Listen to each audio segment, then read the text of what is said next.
پہلی آیت ہے کہ اللہ تعالیٰ نے ارشاد فرمایا کہ اے ایمان والو، رسول اکرم صلی اللہ علیہ وسلم کو رائنا نہ کہا کرو بلکہ انظرنا ان کے متعلق کہا کرو، کیونکہ رائنا ایک ایسا لفظ تھا جس کا یہودی برا معنی لیتے تھے، تو اللہ تعالیٰ نے منع فرما دیا۔ دوسری آیت جو میں آپ کے سامنے پیش کر رہا ہوں وہ یہ ہے کہ اس میں اللہ تعالیٰ نے ارشاد فرمایا اے ایمان والو، صبر اور نماز سے مدد حاصل کرو۔ تیسری آیت جو آپ کے سامنے پیش کر رہا ہوں اس کا ترجمہ یہ ہے کہ اے ایمان والو، تم کھاؤ پاکیزہ رزقوں میں سے اور اللہ کا شکر ادا کرو۔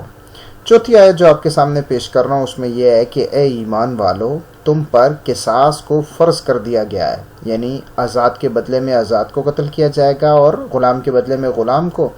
اور عورت کے بدلے میں عورت کو۔ اگلی آیت جو آپ کے سامنے پیش کر رہا ہوں اس کا ترجمہ یہ ہے کہ اے ایمان والو، تم پر روزے فرض کر دیے گئے جیسے تم سے پہلے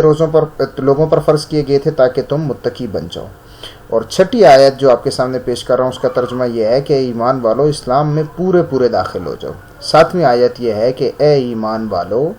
خرچ کرو اس میں سے جو ہم نے تمہیں عطا فرمایا اس سے پہلے کہ وہ دن آ جائے جس میں نہ کوئی تجارت کام آئے گی اور نہ ہی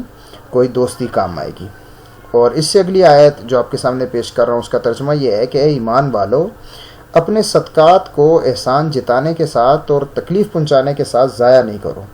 اس سے اگلی آیت جو آپ کے سامنے پیش کر رہا ہوں اس کا ترجمہ یہ ہے کہ اے ایمان والو، خرچ کرو اپنے پاکیزہ رزقوں میں سے جو تم کماتے ہو، اور اس میں سے جو ہم نے تمہارے لیے زمین میں سے نکالا، یعنی صدقات بھی دو پاکیزہ مالوں میں سے، اور جو اپنی زمین سے فصلیں اگاتے ہو، پھل باغات اگاتے ہو تو اس میں سے عشر وغیرہ بھی دو۔ اگلی آیت جو آپ کے سامنے پیش کر رہا ہوں وہ یہ ہے کہ اے ایمان والو، اللہ سے ڈرو،